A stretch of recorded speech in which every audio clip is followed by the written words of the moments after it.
This may look like a regular pressure washing video, but right now I am practicing Banya Shimgyeong, which is the Korean term for the Heart Sutra.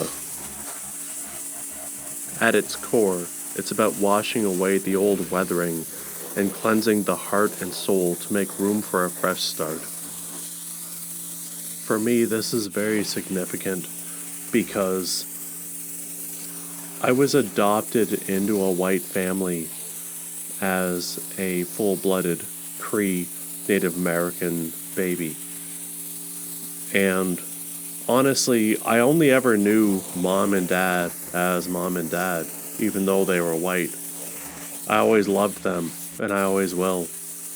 Many Indian babies like me were scooped. It was called the Sixties Scoop, but it went till the millennium.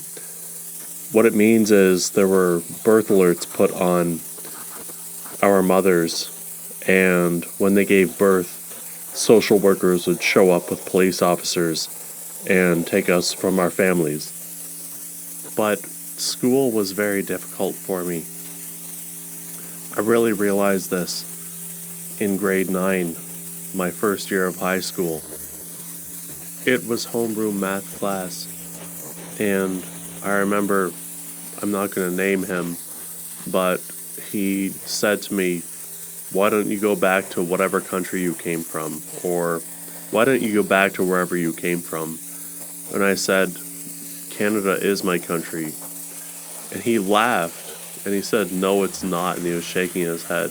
And I remember my best friend from elementary school, he laughed, and he had this awkward look on his face, but he was totally committed, which totally broke my heart.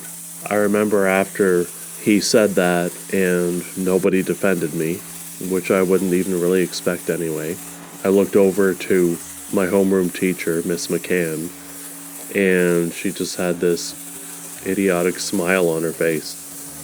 And I knew at that moment that I was totally alone for the next 4 years. I just had to get through high school, but I left the class and I went down to the principal's office and I just sat down.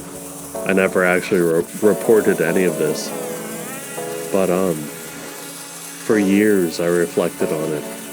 For years I felt like I had no true home. I was taken from my mother and my father. I was placed in a white household with parents that I only know as mom and dad. They both passed now. I miss them. I resent them.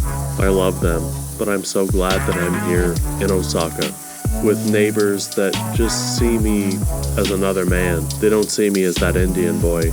They don't see me as somebody who needs to go back to where he came from. I'm just another person. I'm another human being. I love them, and they love me.